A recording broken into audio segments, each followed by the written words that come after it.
भारत माता की। बोरोरा आमार प्रणाम नेबेन छोटोरा भालोबासा। दक्षिणेश्वर काली मंदिर और काली घाट मंदिर श्री श्री 108 करुणामयी काली माता मंदिर, दमदम बालाजी हनुमान, रामकृष्ण सेवा मंदिर, इन सभी पावन स्थानों में विराजमान देवी देवताओं को मैं आस्थापूर्वक नमन करता हूं। आज कौशकी अमावस्या का पावन दिन भी है। मैं आप सभी को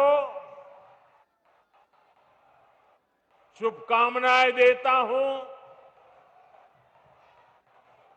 साथियों, मैं ऐसे समय में कोलकाता आया हूं जब दुर्गा पूजा की तैयारियां शुरू हो गई है।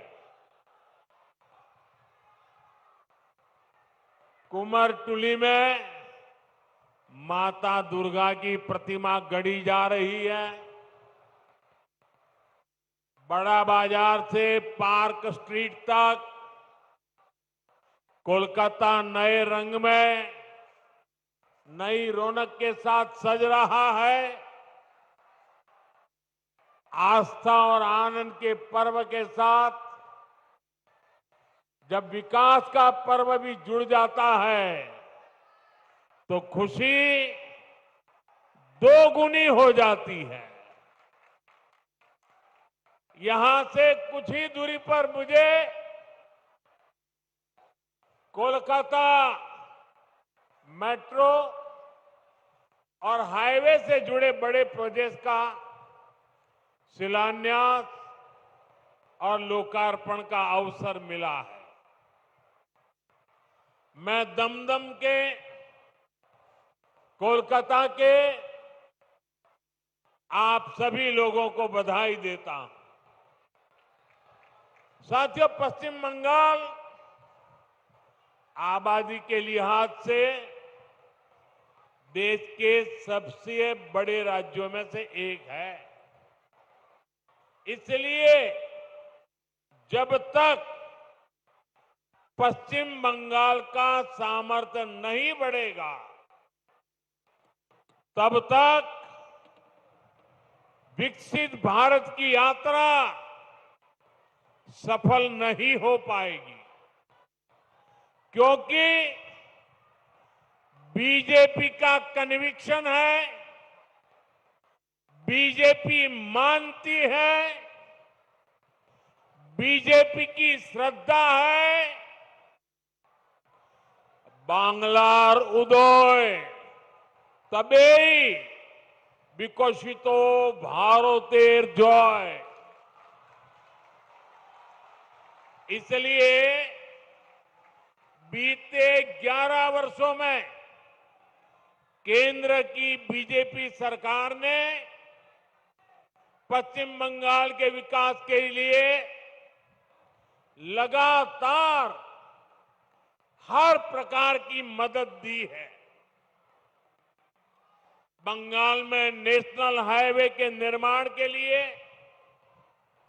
जितना पैसा कांग्रेस की यूपीए सरकारों ने अपने 10 साल में दिया था, उससे 3 गुना से ज्यादा पैसा भारत सरकार ने पश्चिम बंगाल को दिया है। रेलवे के लिए भी बंगाल का बजट पहले की तुलना में 3 गुना बढ़ाया गया है।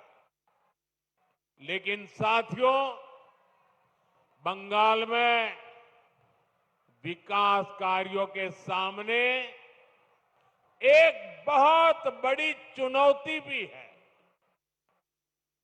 चुनौती ये कि बंगाल के लिए जो पैसा हम राज्य सरकार को सीधे भेजते हैं, उसका ज्यादातर हिस्सा यहां लूट लिया जाता है। जो पैसा भारत सरकार दिल्ली से भेजती है, वो पैसा आप लोगों पर खर्च नहीं होता।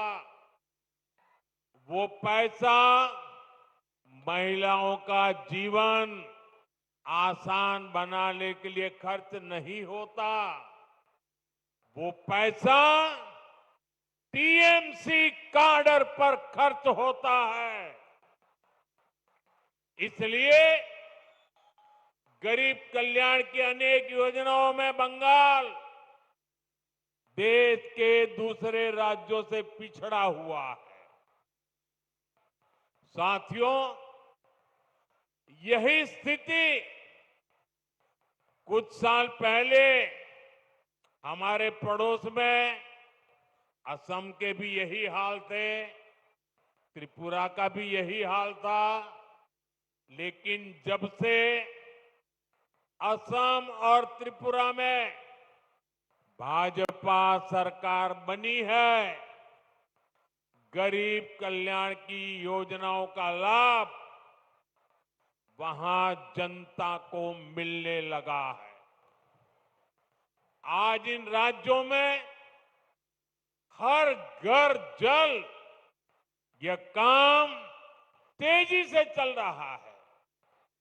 आयुष्मान योजना के तहत 5 लाख रुपए तक मुफ्त इलाज हर गरीब को मिल रहा है। गरीबों के पक्के घर बन रहे हैं। बंगाल में भी जनता तक सारी योजनाओं का लाभ पहुंचाने के लिए जरूरी है कि यहां पश्चिम बंगाल में भाजपा सरकार होनी चाहिए।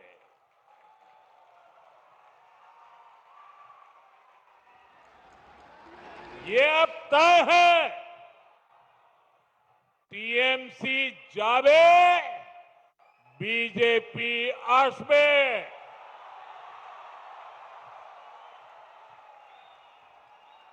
भाइयों बहनों, ये धरती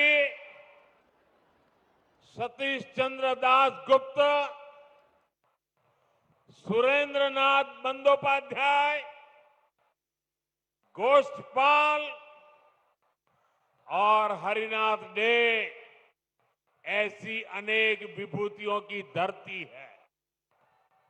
इस धरती ने देश को, समाज को समय समय पर नई चेतना दी है। ये धरती पुनर्जागरण का केंद्र रही है। यही वो अमर वाणी गूंजी है जो कहती है, जागो, उठो, नभो जीवोनेर गाने, नभो आलोक, झालाओ प्राणे प्राणे। साथियों, आज पश्चिम बंगाल को सच में नई रोशनी की जरूरत है, सच्चे परिवर्तन की जरूरत है। पश्चिम बंगाल ने आजादी के बाद पहले कांग्रेस और फिर लेफ्ट का लंबा दौर देखा है। इसके बाद 15 साल पहले पश्चिम बंगाल के आप लोगों ने परिवर्तन का फैसला लिया था। आप लोगों ने मां, माटी, मानुष के नारे पर भरोसा किया था, लेकिन हालात पहले से भी ज्यादा खराब हो गए। भर्ती घोटालों से नौजवानों का भविष्य खराब हो गया। बहनों बेटियों पर अत्याचार बढ़ गए। क्राइम और करप्शन ये टीएमसी सरकार की पहचान बन गए। ये पक्का है कि जब तक बंगाल में टीएमसी की सरकार रहेगी, तब तक बंगाल का विकास अवरुद्ध रहेगा, रुका रहेगा। इसलिए आज बंगाल का जन जन कह रहा है, टीएमसी जाएगी तभी असली बदलाव आएगा।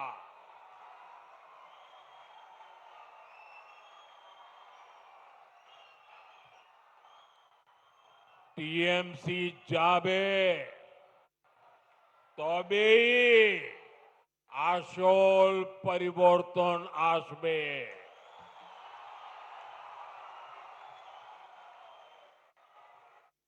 साथियों, 21वीं सदी के 25 साल तो बीत चुके हैं।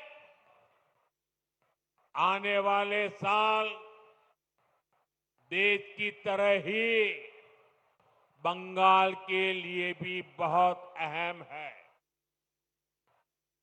हमें ये समय ऐसे ही नहीं निकलने देना है। इसलिए बंगाल को चाहिए सच्चा परिवर्तन, आशोल परिवर्तन, परिवर्तन जो नारे में नहीं काम में दिखे, परिवर्तन जो उद्योग लगाए, घर के बेटे बेटी को बंगाल में ही नौकरी दे, परिवर्तन जो बेटियों को सुरक्षा दे, मकान और दुकान को जलने से बचाए, परिवर्तन जो किसान को सुविधा दे, किसान को सम्मान दे, फसल का सही दाम दे, परिवर्तन जहां अपराधी और भ्रष्टाचारी सरकार में नहीं जेल में होंगे, ऐसा परिवर्तन जहां सुशासन होगा, गरीब से गरीब भी सम्मान का जीवन जिएगा। और ये सच्चा परिवर्तन सिर्फ और सिर्फ भाजपा ही ला सकती है। और इसलिए बंगाल के घर घर में हमें एक बात पहुंचानी है। बंगाल के हर कोने से एक ही आवाज आनी चाहिए, बाजते चाय बीजेपी ताई।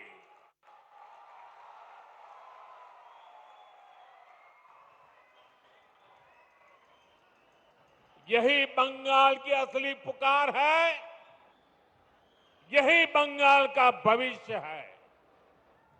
साथियों, ये वर्ष डॉक्टर श्यामा प्रसाद मुखर्जी की जन्म जयंती का 125वां वर्ष है।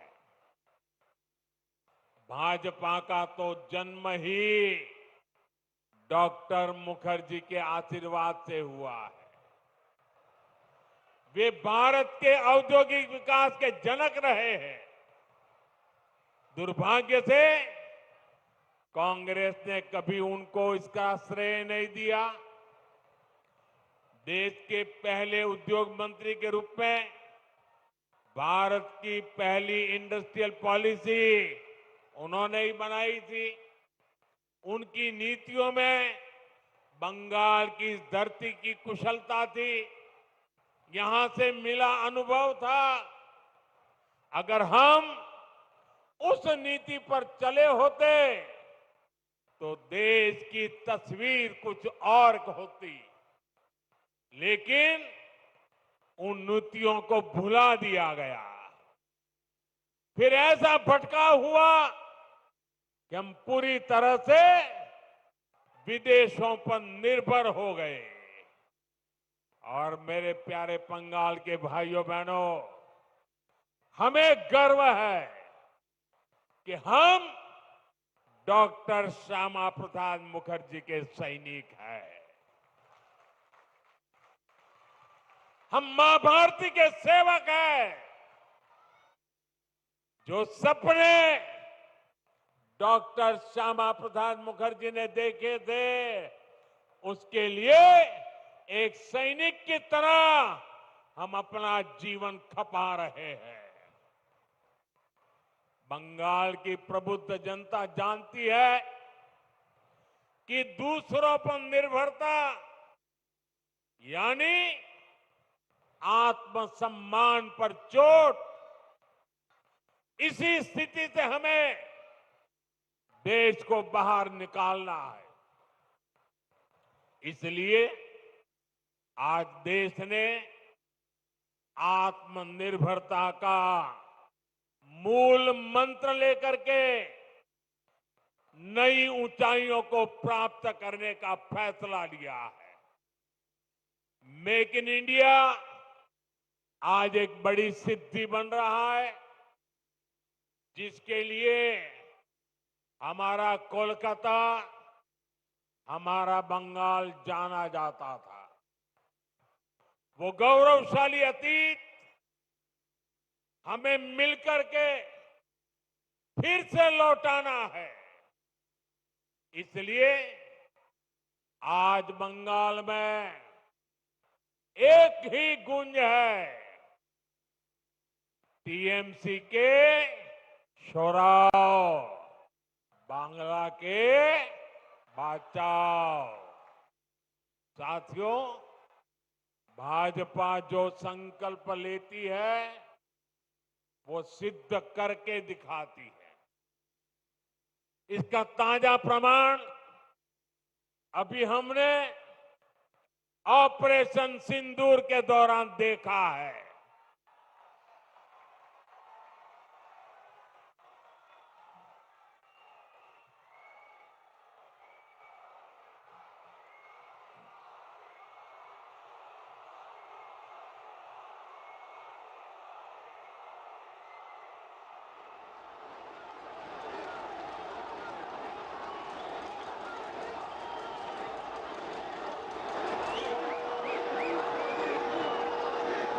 हमारी सेना ने सीमा पार आतंकियों और आतंक के आकाओं के अड्डों को खंडहर में बदल दिया।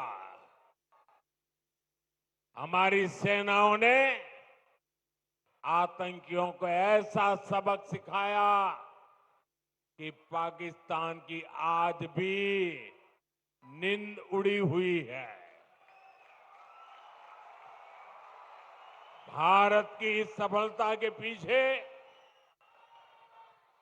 बहुत बड़ी शक्ति मेड इन इंडिया अस्त्र शस्त्र की रही है। और मुझे गर्व है कि भारत की सेना को ताकत देने में बंगाल के इस इलाके की भूमि का बहुत बड़ा योगदान है। इच्छापुर में गुलामी के कालखंड में डिफेंस मैन्युफैक्चरिंग का काम शुरू हुआ था। लेकिन कांग्रेस की सरकारों ने भारत की ऐसी डिफेंस इंडस्ट्री को बर्बाद कर दिया था, हमारी सेना को विदेशों पर निर्भर कर दिया था। अब भाजपा सरकार ने भारत की डिफेंस इंडस्ट्री को नई ऊर्जा दी। इसका लाभ यहां की फैक्ट्री को भी मिला है। आज ये फैक्ट्री आधुनिक राइफल और अन्य हथियार बना रही है। इससे यहां छोटे छोटे उद्यमियों के लिए नए अवसर बने हैं। इन कारखानों के कारण दमदम, बैरकपुर क्षेत्र में हजारों लोगों को रोजगार मिल रहा है। साथियों, इच्छापुर डिफेंस फैक्ट्री सिर्फ एक उदाहरण है।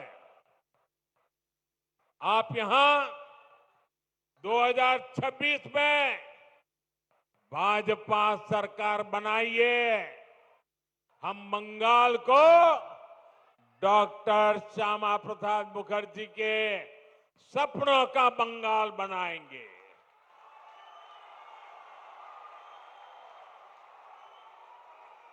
बंद पड़े कारखाने फिर से खुलेंगे, नया निवेश और नए कारखाने लगेंगे और दमदम फिर से इंडस्ट्रियल हब बनेगा। ये भाजपा का संकल्प है।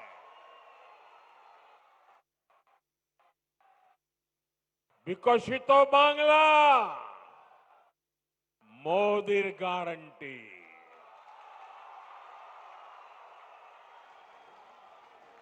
साथियों, भाजपा के पास पश्चिम बंगाल के विकास का एक ठोस प्लान है, एक रोडमैप है। लेकिन टीएमसी विकास की दुश्मन है। इसका साक्षी ये दमदम क्षेत्र भी है। ये कोलकाता के सबसे अधिक भीड़ वाले इलाकों में से एक है। यहां की स्थिति क्या है, ये आप आए दिन महसूस करते हैं। देश के ऐसे शहरी क्षेत्रों के विकास के लिए स्मार्ट सिटी मिशन चल रहा है, लेकिन टीएमसी सरकार ने इस मिशन से जुड़ने से भी इनकार कर दिया।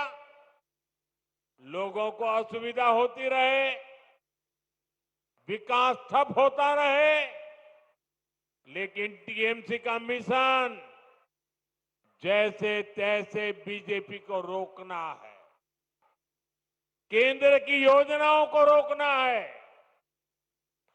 मैं बंगाल के भद्रलोक से पूछता हूं, क्या यह तरीका सही है? क्या ऐसी पॉलिटिक्स से पश्चिम बंगाल का भला होगा? इसलिए मुझे आप सभी का आशीर्वाद चाहिए। आप यहां भी भाजपा को एक बार अवसर देकर देखिए। साथियों, बंगाल में भाजपा आएगी तो रेल और मेट्रो का तेजी से विस्तार होगा।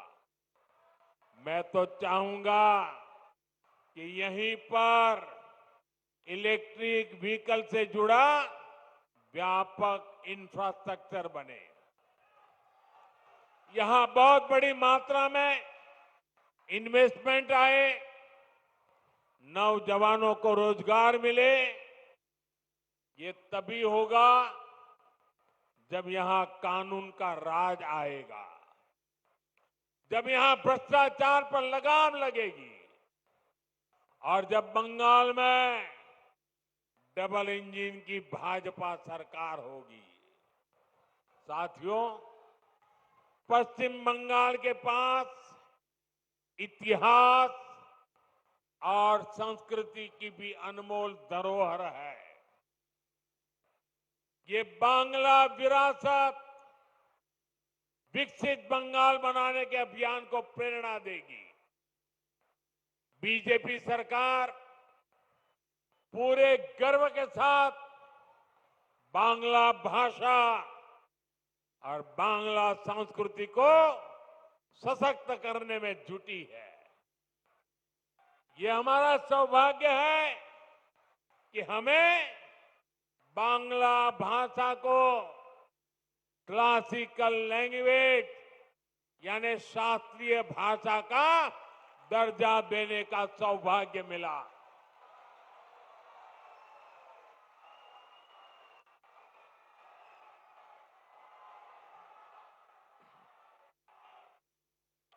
साथियों, यहां बनने वाली भाजपा सरकार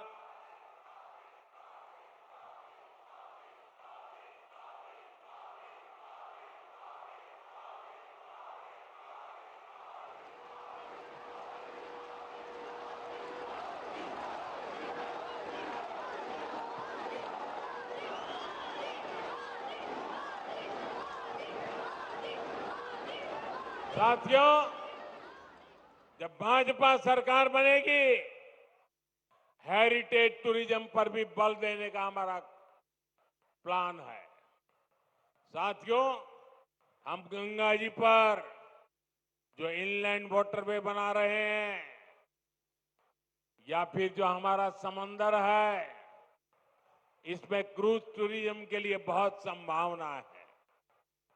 ऐसी हर संभावना को भाजपा सरकार बनने के बाद तलाशा जाएगा, ताकि पश्चिम बंगाल के नौजवानों को काम के लिए कहीं और जाने के लिए मजबूर न होना पड़े।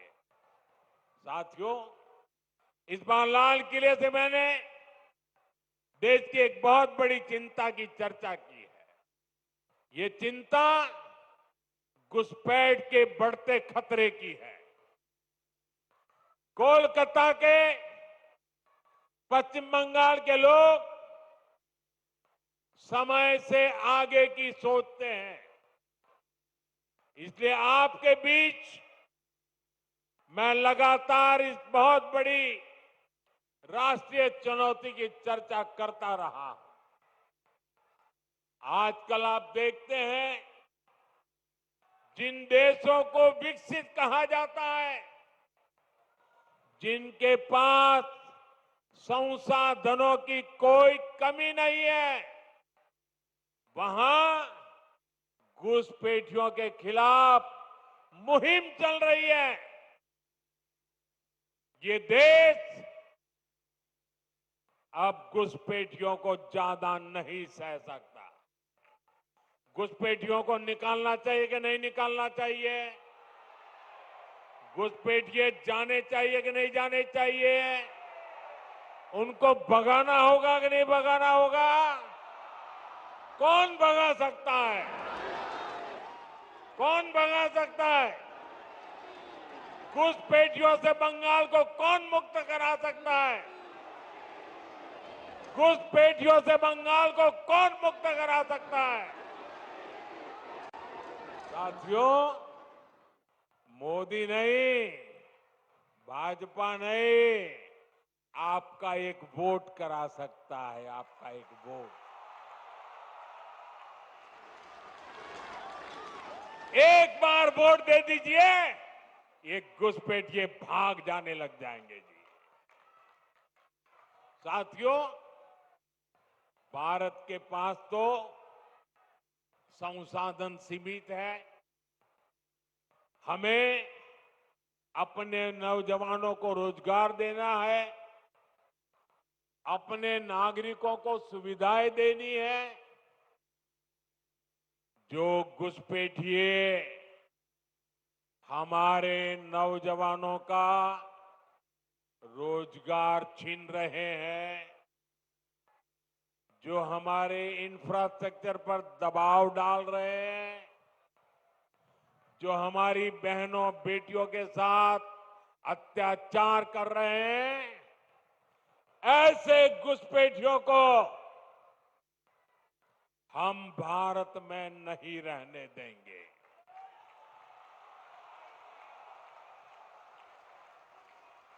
इसलिए भारत सरकार ने घुसपैठियों के खिलाफ इतना बड़ा अभियान चलाया हुआ है। लेकिन साथियों, मुझे हैरानी है कि टीएमसी, कांग्रेस समेत कुछ इंडी अलायंस के राजनीतिक दल तुष्टीकरण के आगे घुटने टेक चुके हैं। ये राजनीतिक दल सत्ता की भूख के लिए घुसपैठ को बढ़ावा दे रहे हैं। कुछ जगह पे तो दिख रहा है उन्होंने घुसपैठियों की शरण ले ली है। साथियों, पश्चिम बंगाल तो सीमावर्ती राज्य है। जिस प्रकार बॉर्डर के इलाकों में डेमोग्राफी बदली जा रही है, ये पश्चिम बंगाल में सामाजिक संकट भी पैदा कर रहा है। खास तौर पर किसानों से धोखाधड़ी करके उनकी जमीन पर कब्जा किया जा रहा है। आदिवासियों को गुमराह करके उनकी जमीन हड़पी जा रही है। देश ये सहन नहीं कर सकता। इसको रोकना ही होगा। इसलिए इस बार लाल किले से मैंने घुसपैठ के खिलाफ विशेष डेमोग्राफी मिशन की घोषणा की है। जो लोग सिर्फ यहां हमारे लोगों की रोजी रोटी छीनने आए हैं, जो फर्जी तरीके से कागज बनाकर रुक गए हैं, उनको यहां से जाना ही होगा।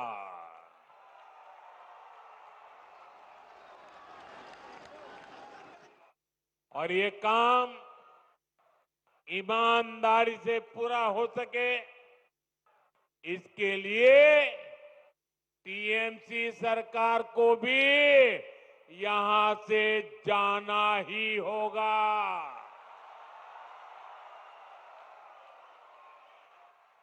साथियों, पिछले 11 साल से देश भ्रष्टाचार के खिलाफ निर्णायक लड़ाई लड़ रहा है। अब इसी दिशा में देश ने एक और बड़ा कदम उठाया है। इस बार लोकसभा में भाजपा सरकार एक बहुत बड़ा एंटी करप्शन बिल लेकर आई है। मैं बंगाल के लोगों से इस बिल के बारे में विशेष तौर पर बात करूंगा। साथियों, आप भी जानते हैं, हमारे देश में अगर एक छोटा सा सरकारी कर्मचारी, चाहे वो सरकारी कर्मचारी ड्राइवर हो, प्यून हो, सरकार की किसी कैंटीन में काम करता हो, सरकार में कहीं साफ सफाई का काम करता हो, अगर वो कर्मचारी को किसी पुलिस वाले ने जेल में बंद कर दिया तो करीब करीब 50 घंटे में अगर उसको जमानत नहीं मिली और 50 घंटे जेल में रह गया तो ऑटोमेटिक उसकी नौकरी चली जाती है, सस्पेंड हो जाता है। एक छोटा मुलाजिम 2 दिन अगर जेल में रहे तो उसकी जिंदगी तबाह करने के कानून है। लेकिन कोई मुख्यमंत्री, कोई मंत्री, प्रधानमंत्री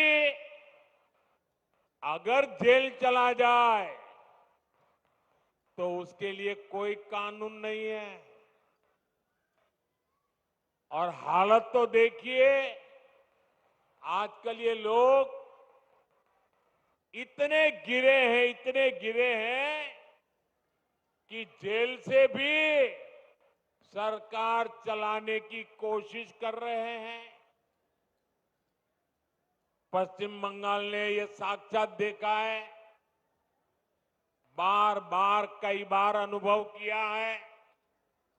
टीएमसी के एक मंत्री टीचर्स घोटाले में आज तक जेल में है।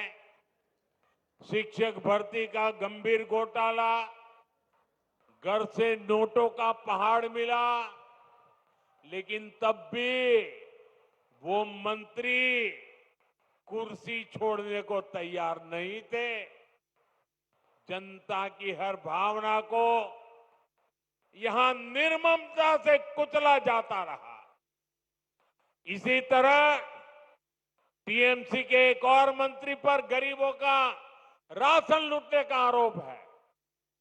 इनकी भी करोड़ों रुपए की संपत्ति जब्त हो चुकी है। ये मंत्री भी जेल जाने के बाद कुर्सी छोड़ने को तैयार नहीं थे। इन्होंने भी जनता की भावना की, संविधान की भावना की कोई परवाह नहीं की। साथियों, आप मुझे बताइए, ऐसे लोग जो भ्रष्ट है, जो जनता को धोखा दे रहे हैं, क्या उन्हें सरकार में अपने पद पर रहने का हक है क्या? हक है क्या? हमने तो ये देखा है कि मुख्यमंत्री तक जेल जाते हैं, लेकिन वो जेल से सरकार चलाते हैं। ये संविधान का, लोकतंत्र का सरासर अपमान है और मोदी संविधान का यह अपमान होते नहीं देख सकता। इसलिए मैंने तय किया, ये सब नहीं चल सकता। मंत्री हो, मुख्यमंत्री हो, अरे इतना ही नहीं, प्रधानमंत्री को भी सख्त कानून के दायरे में लाया हूं। अगर पीएम भी 30 दिन जेल में रहे और उन्हें जमानत न मिले तो अगले दिन उनकी कुर्सी भी चली जाएगी। लेकिन साथियों, टीएमसी के लोग भ्रष्टाचार के खिलाफ इस कार्रवाई पर भड़क गए। वो इस कानून का विरोध कर रहे हैं। टीएमसी के लोगों ने संसद में इस बिल को फाड़ने की कोशिश की है। ये दिखाता है कि टीएमसी की पूरी राजनीति कैसे भ्रष्टाचार के पहाड़ पर टिकी है। इसलिए लोग इतने डरे हुए हैं, भ्रष्टाचारियों को बचाने में जुटे हैं। साथियों, हर चुनौतियों को परास्त करते हुए पश्चिम बंगाल फिर से भारत के विकास का पावर हाउस बन के रहेगा। इस संकल्प को लेकर हमें आगे बढ़ना है। आप याद रखिए और औरों को भी बताइए, हर गली मोहल्ले में, बंगाल के हर कोने में एक ही मंत्र, एक ही नारा गूंजता रहना चाहिए, बातें चाय, बातें चाय, बीजेपी ताई, बातें चाय, बातें चाय, बातें चाय, बातें चाय, बातें चाय। एक बार फिर आप सभी को इतनी विशाल संख्या में और इतनी ऊर्जा के साथ इस सभा को सफल बनाने के लिए मैं आपका आभार मानता हूं। मेरे साथ बोलिए, भारत माता की, भारत माता की, भारत माता की, वंदे वंदे वंदे वंदे वंदे वंदे वंदे वंदे वंदे वंदे वंदे वंदे